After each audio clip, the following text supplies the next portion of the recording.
Greetings, my wonderful people, lovers of freedom worldwide, especially my fellow Biafrans. I am here to bring you the latest updates on what is happening back home in Biafra land. Settle in as we dive into a story full of tension, resilience, and hope unfolding right now in Biafra land. I will take you through it one step at a time so you don't miss a thing. Now let's start from the top. There has been a breaking news about the ongoing clashes between Biafran self-defense forces and the Nigerian army, specifically in areas like Orlu. The Biafra Liberation Army has overpowered the Nigerian army in a brutal gun battle in Orlu, Imo State, as several Zoo army run for their life. It is getting intense, with many voices from Biafra warning civilians to stay clear of military installations so as to stay safe. According to our Prime Minister, His Excellency Mazi Simon Ekpa, things are escalating as Biafran Defense Forces ramp up their fight against what they call the Nigerian Terrorist Army. This isn't just a local affair. The struggle for Biafra's independence has been gaining momentum internationally. It is catching the eye of foreign media and international organizations. Just yesterday, an article from Washington Independence highlighted that the Biafra movement is being noticed globally and there is a rising support for the cause. This recognition is bringing a glimmer of hope to many who have yearned for independence for decades.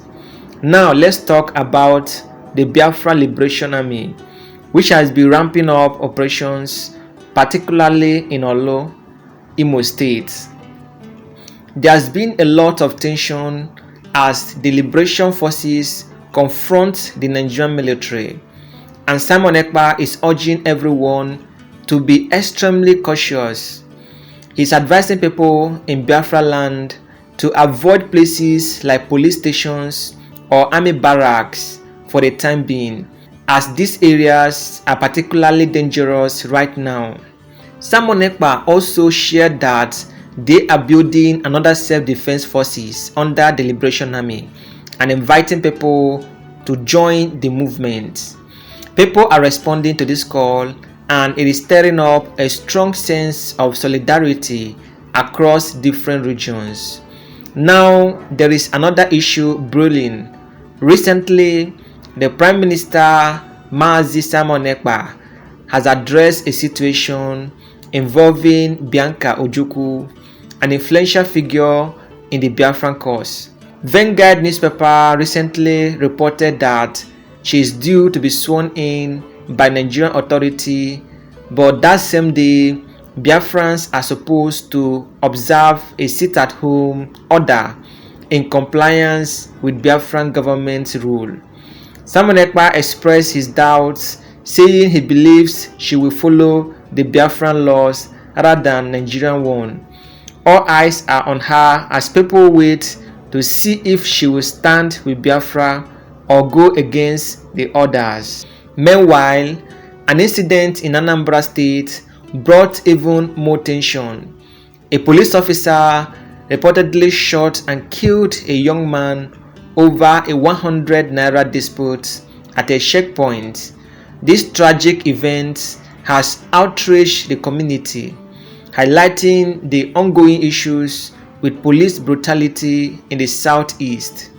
Simon Ekpa pointed out that this senseless violence is one of the reasons Biafra must break free from Nigerian rule.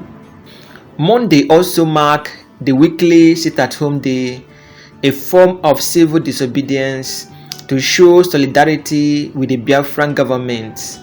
The Prime Minister of Biafra Republic government in exile, Mazi Simon Ekpa, stated that Biafra remains peaceful and united, refusing to be overtaken by Nigeria's so-called Islamic terrorist state. The sit-at-home protest, a movement growing stronger by the week, have become a powerful symbol of Biafra defense against Nigeria. Now, if you remember back in 2022, the Southeast region was hit hard. Nigerian security forces were accused of killing over 700 civilians, arresting around 1,000 and destroying over 600 homes. These numbers are staggering, but thankfully the violence has lessened, largely due to the efforts of the Biafran self-defense forces. Simon Ekpa insists that without Biafra's resistance, these numbers would have even increased higher in 2024. The Biafra Liberation Army is actively defending communities and pushing back against the Nigerian military presence in Biafra land. There is also been some controversy over Simon Ekpa's role in this movement. The Nigerian authority have even appealed to Finland, where he currently resides, to stop him from what they call inciting violence. They accuse Simon Ekpa of using social media to fuel tension, and Nigeria Inspector General of Police is determined to prevent him from meddling in the nation's affair. But Finland has stated its stance on free speech, though they condemn any attempt to disrupt Nigerian elections or stop people from exercising their democratic rights. They stated that they don't interfere with free speech, that Simon Ekpa can say anything he wants to say on social media. It is not against Finland policy, so Nigerian government should not disturb them. They have stated that everyone has the right not to vote, but trying to stop others from voting is unacceptable. That the only way that they can caution Simon Ekpa is when he tries to disrupt elections in Nigeria. But for him to make speech on social media, Nigerian government should not disturb Finland. On the other hand, Nigerian officials argue that Simon Ekpa's influence on social media is strong enough to ignite protest and uprising. He has a large following and can mobilize people quickly, which makes him a serious concern for the Nigerian government. A political analyst even mentioned that Simon Ekpa's online influence could pose a threat to the Nigerian government, but he believes the elections will proceed regardless. Many Nigerians see Finland's lack of action as a double standard, especially since the West has always pushed for democracy in Africa. They argue that Finland's leniency suggests that Simon Ekpa's activities might not threaten their interests or may even align with them somehow. To many in Nigeria, it seems unfair that someone could use the freedom of a Western country to disrupt the very democracy that the West claims to support in Africa. Towards the end, Simon Ekpa shares video proving the existence of Biafra office in Finland, which some had doubted. He took viewers on a tour showing the physical office space where Biafran officials meet and make plans. This display aimed to silence those who doubted the movement's legitimacy, reinforcing the idea that Biafra isn't just a scattered group of activists but an organized entity with a clear purpose and structure. Finally, Simon Ekpa addressed some of his critics and clarified that Biafra's actions are not aimed at inciting chaos but at defending its people and culture. He firmly believes that Nigeria has used the Southeast as a battlefield for too long, and Biafrans are now fighting back to protect their land and loved ones.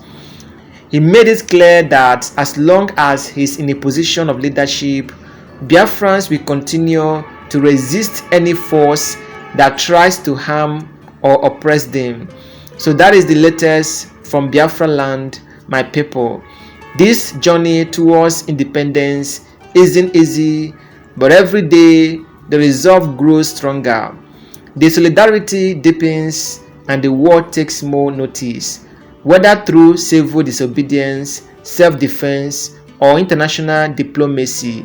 Biafra is steadily making its mark. Keep your eyes and ears open because as our story unfolds, you'll be witnessing history in the making. Stay safe and I'll keep you updated as things progress. Before we round up this news, I want you all to watch this video and see what is currently going on in Biafra land.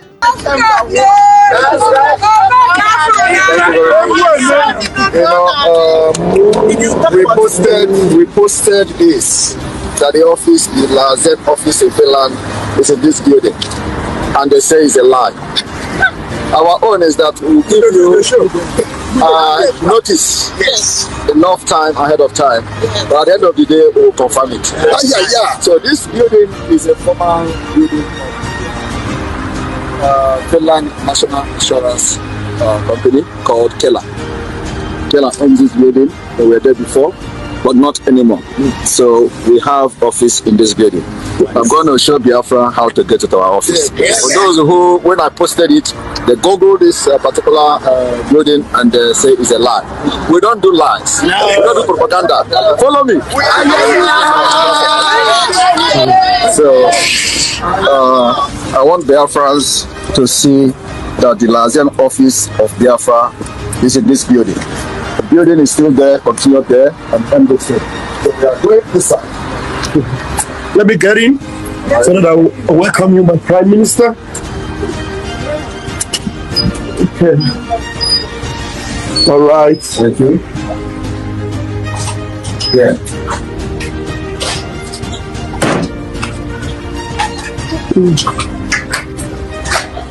You. And of course, as you can see, I'm going to take you on a very quick and brief tour. I think you can stay like this so we can get into the office. So here is the main office of the Biafra, the main Lazen office of Biafra within this building. We have also the other office there. And of course, you will have time to take good pictures from here. Yeah. And then we have meeting. Our meeting space is here. It's very, very huge meeting space. And because we are going to have a cabinet meeting. Nigerian authorities have demanded Finland stop an anti-government activist. He has been stirring up tensions online while living in the Nordic country, including calling for a Nigerian region to secede. Nigeria's Inspector General says the African country is taking all possible efforts to deter meddling from abroad, especially ahead of next week's presidential election. Simon is talking from somewhere in Finland. I'm sure our foreign ministry and the NIA are looking into these issues to see how it can be taken care of. It can be seen as an incitement, it can be seen as an work of somebody who wants to destabilize the nation and so forth. Now, he wields substantial influence online and has been known to stoke the flames of riots that have erupted in a number of Nigerian cities. He has called for millions of Nigerians to participate in anti-government protests in recent months.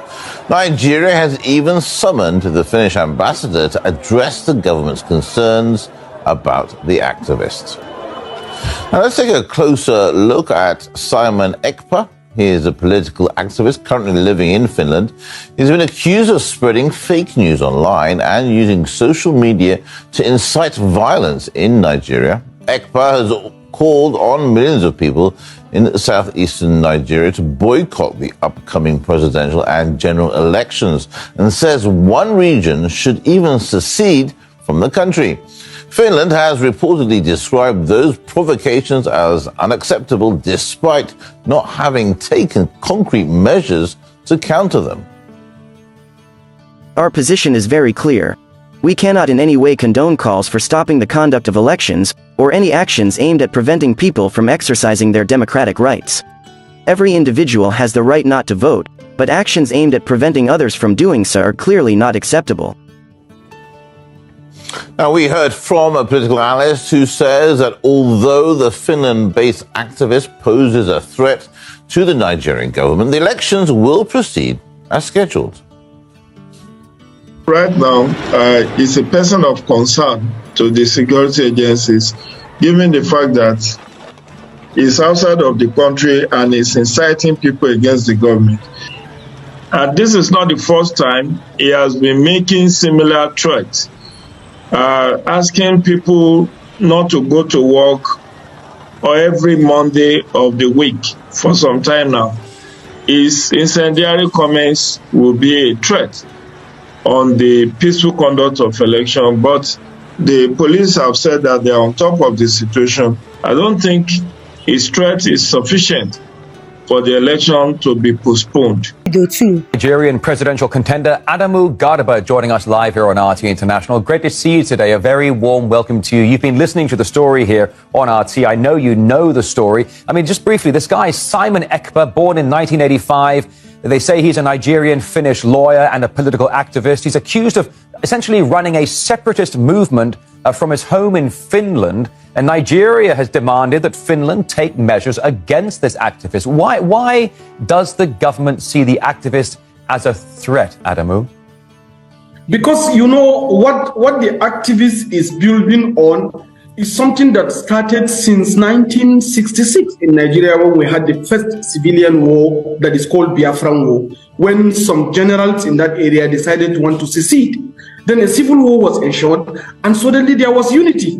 But most recently, one man that was termed and adjudicated as a terrorist in Nigeria, who is currently serving in Nigerian jail, Mr. Nnamdi Kanu, started the movement in the name of IPOB, that's indigenous people of Biafra, to actualize the dream of that secession.